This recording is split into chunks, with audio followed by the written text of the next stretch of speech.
Como continuamos con nuestro rol de entrevistas, en esta oportunidad estamos con Rosa María Bartra Barriga. Doctora Rosa María Bartra, bienvenida a Presente y Futuro, haciendo la precisión que para usted era Pasado, Presente y Futuro, el nombre que debió tener el programa. ¿Qué tal, doctora? ¿Cómo está? Muy buenos días, agradecida nuevamente por la oportunidad que me brinda Vizcable y usted para poder compartir con sus televidentes y los amigos en las redes sociales los comentarios que desde nuestro análisis podemos vertir. Muy bien, ¿qué opinión le merece el que a nivel nacional existan muchos movimientos locales que ahora resultan tener alcaldías provinciales, distritales y muchos gobiernos regionales ya? ¿Cómo ve el componente político en este nuevo escenario en el año que se viene? Bueno, eso no es novedad y por eso es que insistía que no era presente y futuro, sino pasado, presente y futuro. No es ninguna novedad. Los partidos políticos hace mucho tiempo que han perdido esa conexión tan necesaria y que les da además no solo la legitimidad en la práctica, es decir, en el sentido estricto de reunir los requisitos legales para poder ser verdaderos partidos políticos, sino lo que han perdido es la legitimidad en la base social. Hace mucho tiempo que hay una desconexión entre los partidos políticos y la ciudadanía, por eso es que esta prefiere finalmente ejercer política a partir de los movimientos regionales y los movimientos locales, y eso es lo que tenemos ahora. Hubo un intento por desaparecer a los movimientos regionales para que la ciudadanía solo pueda participar a través de los partidos políticos, pero eso realmente era un absurdo, mientras los partidos políticos no hagan un esfuerzo real por convertirse en el vehículo de participación electoral. Lo que tenemos ahora son dueños de partidos, caciques de partidos, que a su sola voluntad determinan quién entra, quién sale, quién participa, quién no participa. Y entonces terminan convertidos en combis electorales que al final, si vas a tener una combi electoral con un dueño que es el que maneja todo o que tiene sus delegados dueños también que manejan todo, prefieren una combi electoral local en la cual ellos tienen mayor capacidad de manejo. Mire, usted que es de La Libertad, he tenido la oportunidad de validar ahí, por ejemplo, ahí el ingeniero Acuña gana la región, pero solamente tiene 2 provincias.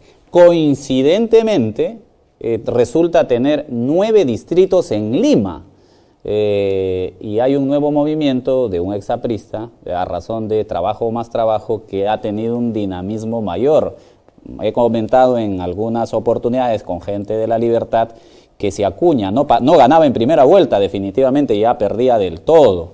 Y en esa recomposición vemos de que su partido como tal resulta ser un receptor de, digamos, políticos que están latentes y que al no tener un partido en el espacio que él les brinda, en esta oportunidad en Lima ha logrado poner 9 alcaldías, que resulta ser el segundo partido, después de Porqui, que ha tenido 12, 9, y después tienes a Podemos con 8, que en la votación quedó segundo, pero si lo ves, en realidad en número de alcaldías, Alianza para el Progreso ha hecho como que ese pase de La Libertad para Lima.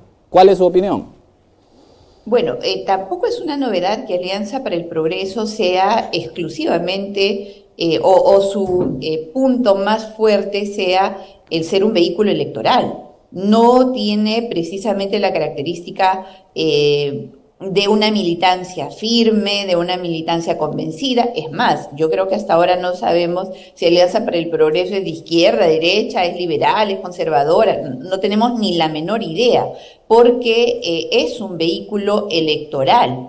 El desgaste, porque Alianza para el Progreso, qué duda cabe, hasta la última elección era el partido político más fuerte del país en términos de presencia en gobiernos regionales y gobiernos locales. Era el líder. No había otro partido que pudiera competir con Alianza para el Progreso en eso, pero la característica de Alianza para el Progreso más importante es precisamente la que usted acaba de mencionar, Johan. Es decir, tiene la capacidad para convocar a los líderes locales, a los líderes regionales, en el caso de Lima Metropolitana, a los líderes de los distritos, a los que tienen mayor potencial electoral y sin mayor compromiso político reclutarlos para la elección. Entonces, ese es el fenómeno que tenemos. Ahora Alianza para el Progreso ya entró a Lima. 9. No creo que sea necesariamente que haya perdido el bastión de la libertad, porque César Acuña, finalmente, especulaciones más o menos, es el gobernador regional. Yo tampoco tengo duda de que si había segunda vuelta, probablemente perdía. Sí, Aunque en realidad sí tengo mi duda, porque ¿sí? trabajo más trabajo no era necesariamente la fuerza que iba a aglutinar un antiacuñismo en la libertad. Yo creo que al final Acuña iba a terminar siendo el gobernador regional en primera o en segunda vuelta. Elías Rodríguez ha tenido un comportamiento muy similar al de Acuña, es decir, a reclutar a los líderes locales sin mayor cohesión interna, sin mayor afinidad entre ellos, más que el ser los que tienen la mayor simpatía en sus regiones o en sus distritos. Ahí no hay, creo, ninguna diferencia. El rol de los... Y lo que sí tenemos, creo, y que merece efectivamente mirar con atención de cara al futuro, es qué va a pasar con Alianza para el Progreso ahora que tiene una presencia tan fuerte en Lima, que le había sido esquiva todo el tiempo. Cierto.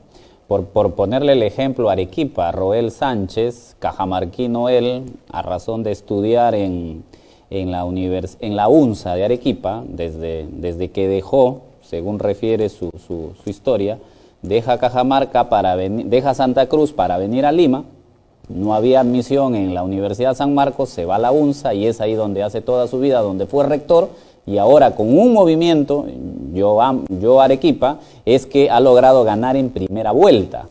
Entonces vemos que la gente, si ya empezamos a darle esa observancia, los movimientos, o es la culpa de los partidos políticos que no están teniendo esa conexión con la base como tal. ¿Cuál es su opinión? Usted que ha participado desde el Congreso en la reforma electoral, ¿cómo darle mayor dinamismo a los partidos políticos a razón de que esa base que no se siente pues inmersa en lograr un objetivo pueda participar? Por eso es que se dan los movimientos regionales. No, los movimientos regionales existen desde hace mucho tiempo y los partidos se han ido deteriorando cada día. Yo puedo responder esta pregunta no solamente desde la perspectiva de ex parlamentaria, ex presidenta 2 veces de la Comisión de Constitución y como tal, además muy activa en la reforma.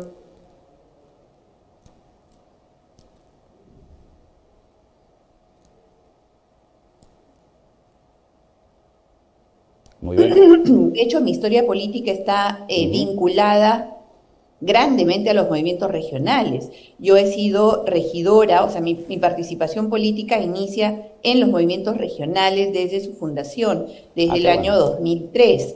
He sido regidora y he sido candidata a la presidencia de gobierno regional en una región en la que desarrollé mi labor política con más intensidad, que fue la región Ancash. Y he sido candidata a presidencia de gobierno regional por un movimiento regional. Entonces, este es un fenómeno que conozco no de ahora, sino de hace mucho tiempo, sobre el cual he disertado muchas veces, y efectivamente tiene que ver con la nula articulación que tienen los partidos políticos en las regiones. Ellos se han centrado en Lima, y básicamente trabajan en Lima, los líderes están en Lima. Yo diría que la excepción a la regla es ahora Perú Libre, que es un partido político del interior, que tiene un líder del interior, que vive en el interior, pero que ha tenido un revés en este momento en su propia región, al margen de que haya logrado un crecimiento bastante grande en el número de alcaldías, porque de haber tenido solamente Junín, ahora tiene, me parece que cerca de 70 en todo el país. Cierto. Entonces, esta excepción a la regla es la que nos orienta con respecto a cómo se debe mirar una verdadera participación política. Insisto, Lima no es el Perú. El Perú es mucho más que Lima, a pesar de que esta sea la ciudad más importante. Y tan no es el Perú que ha determinado, por ejemplo, en la última elección presidencial, que Pedro Castillo esté en Palacio de Gobierno. Y es Ciertamente. este desinterés de los partidos políticos por hacer verdadera actividad política la que le da sustento, vida, oxígeno, recursos a los movimientos regionales, que son los que gobiernan en la práctica al Perú a través de las regiones. ¿Qué opinión le merece el excesivo, a ver, la excesiva reglamentación electoral? Si es que no puso, a ver, estaba investigado, pero no lo puso que estaba investigado, pero fue absuelto, y porque no lo puso estando absuelto, sacado de carrera. O sea, absurda. Esto es, pues, parte de lo que los expertos en política, en legislación en materia electoral han diseñado desde el 2002, 2004 en adelante, y esto tuvo su cereza en el pastel con la Comisión de Notables presidida por Fernando Tuesta. Son políticos de escritorio que jamás han pertenecido a ninguna organización política, que no tienen ni la menor idea de cómo funcionan los partidos políticos, pero que fungen de expertos y que teóricamente desde un escritorio, desde una consultoría, dictan. Porque vemos que se han quedado fuera varios por ese tipo de situaciones.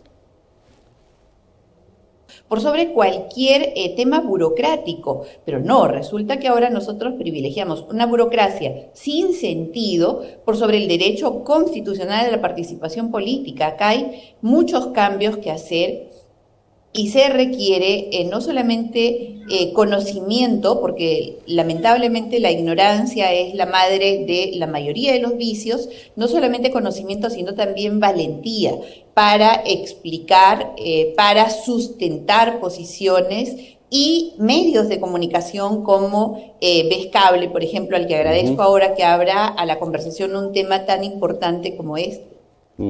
Claro, ha pasado en el Cusco, por ejemplo, ha participado solo un candidato, bueno, y encima de esa participación, evidentemente ganó, porque gana el que saca más votos. Los nulos, los blancos fueron superiores, pero por el excesivo reglamentarismo. Si vamos a situaciones, pues, en el pueblito de la selva, lo alto de la sierra, es complicado. Yo, de verdad,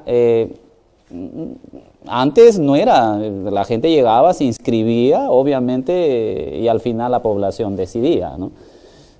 Es que eso es una verdadera interferencia al derecho constitucional a elegir y ser elegido. Estas reglas que limitan la participación política es una interferencia no solamente al derecho del probable candidato a ser elegido, sino fundamentalmente al pueblo, de tener un menú grande sobre el cual elegir, y te restringe tu posibilidad finalmente de determinar con tu sola voluntad quién te debe gobernar.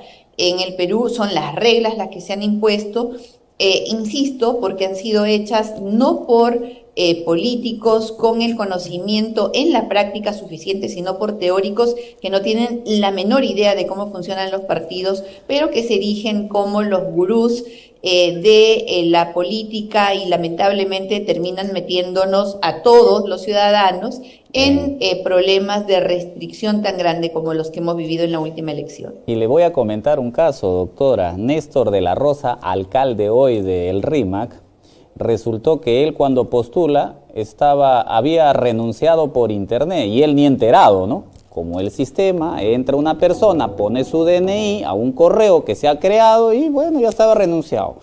Si no tomaba cartas en el asunto de manera inmediata, por los plazos se quedaba fuera. Y ahora, obviamente, no fuera el alcalde. O sea, situaciones así han habido muchísimas. Yo creo que ahí sí ya los congresistas debieran ponerse, digamos, manos a la obra, a razón de ya Bueno, hace poco se ha aprobado en la ley que también aquellas denuncias que se ha tenido en la Fiscalía y las cuales ya terminaron no debieran quedar como denuncias, ¿no? Porque, oye, tú has sido denunciado por ABC y todas están archivadas y resulta que estas denuncias en la Fiscalía, la gente, el común denominador lo asocia como que es un antecedente, ¿no? Penal, judicial, policial, ¿no? Detalles como eso. Claro, es que hace mucho tiempo que en el Perú ha dejado de existir el principio constitucional también, y este es de derechos fundamentales, de la presunción de inocencia. Nosotros confundimos en el Perú una denuncia con una sentencia. Cierto. Y eso es algo que también debe acabar. Y es que en el Congreso, y lo digo por experiencia propia, apenas yo entré al Congreso, porque la experiencia que tengo en política pues va desde el nivel más pequeñito de participación hasta probablemente uno de los más altos que uno puede alcanzar. He hecho carrera, conozco desde la práctica todos los problemas que enfrenta un político que quiere hacer ejercicio de ese derecho que tiene a participar en la vida de su país. Y presenté junto con un grupo de congresistas multipartidario, en el primer año nada más, dediqué mi esfuerzo a la redacción del Código Electoral, porque la legislación en nuestro país es dispersa, contradictoria, burocrática, altamente restrictiva a los derechos de participación. Y trabajamos muchísimo, todas las semanas nosotros nos reuníamos, yo era vicepresidenta en ese entonces, para trabajar el Código Electoral. Terminamos el proyecto de Código Electoral, pero no pudo ver la luz en el Congreso, no se pudo.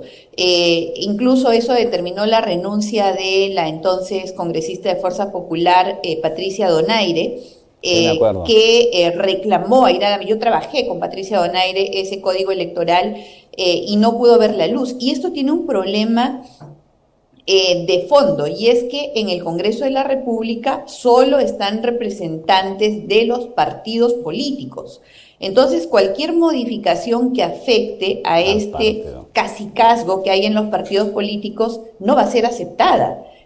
Así que se impone ya una vigilancia y participación ciudadana que les haga entender a los políticos que mientras ellos mantengan esta estructura casi vacía de los partidos políticos, el país va a seguir en serios problemas. Pero de eso hay que hablar, hay que explicarlo, y hay que explicarlo desde el conocimiento, porque hay mucha ignorancia en el mejor sentido de la palabra. Claro, desconocimiento. No quiero decir, no quiero ser peyorativa con esta calificación.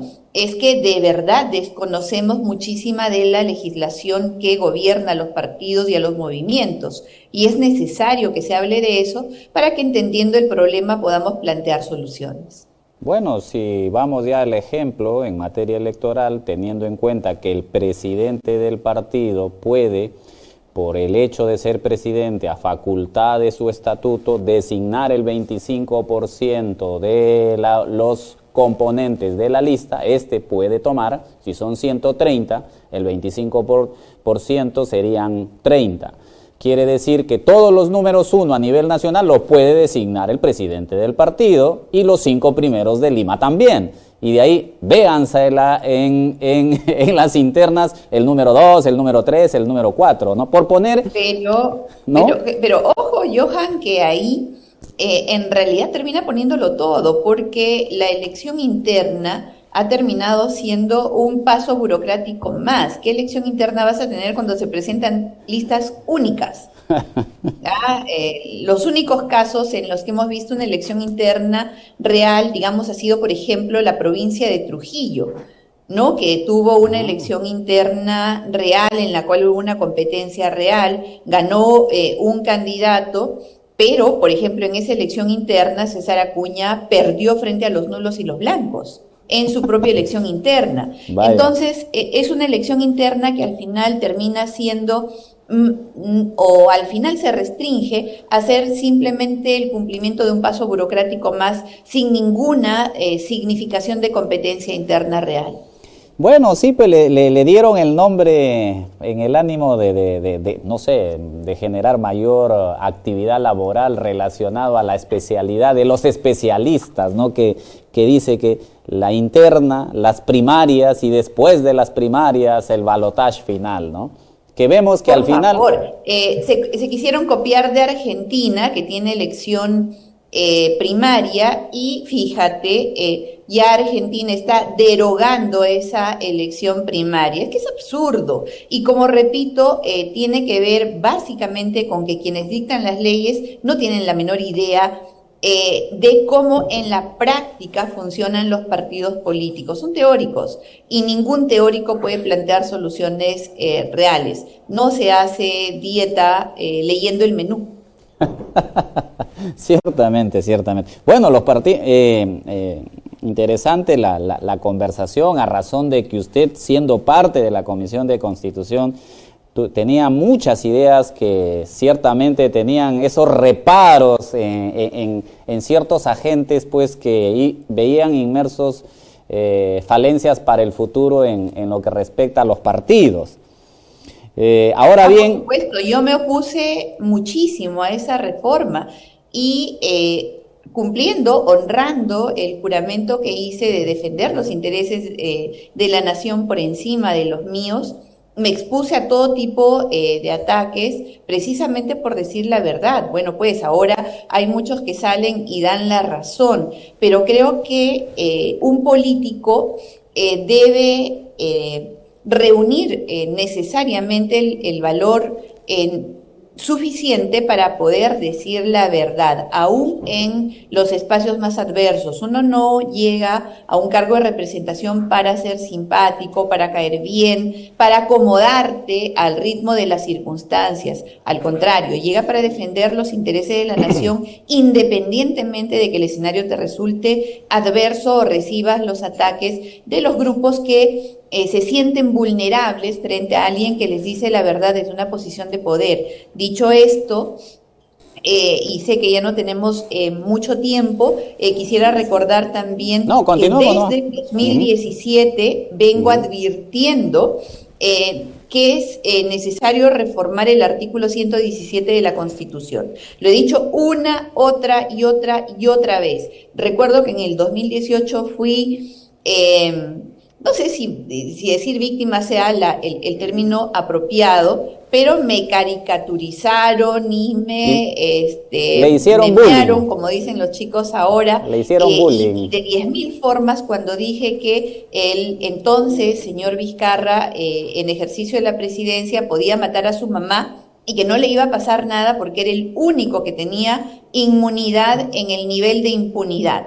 Recuerdo a personajes como la señora Rosa María Palacios haciendo sus análisis constitucionales y legales muy propios de ella, desmintiendo lo que yo afirmaba y más bien señalando que eran los congresistas los que podían matar a su mamá y no pasaba nada. En fin, yo usé esa analogía de puede matar a su mamá y no pasa nada para graficar cuánta impunidad otorgaba y otorga el artículo 117 de la Constitución. El 2018 pedí que se reformara, lo hice el 2019, lo pedí en campaña el 2020, pero mi voz creo que se perdió totalmente en el desierto.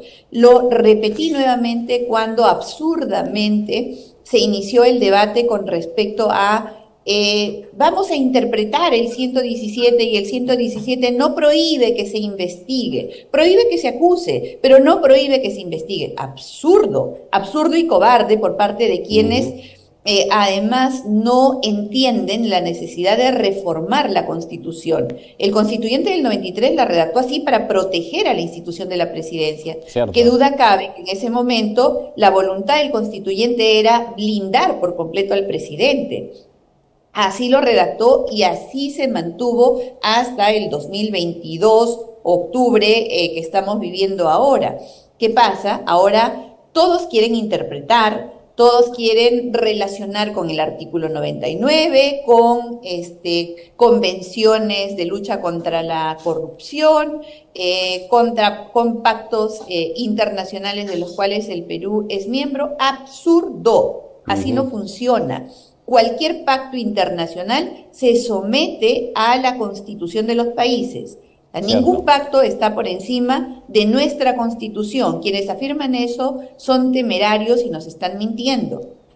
O desconocen realmente cómo funciona la estructura de jerarquía de las normas en el Perú y en el mundo. Y hay otros que, como la fiscal de la Nación, que me imagino con buena intención, porque de ella no se admitiría ignorancia, con buena intención le dice al Congreso: señores congresistas, inapliquen el artículo 117 y permitan que yo investigue y finalmente acuse al presidente de la República.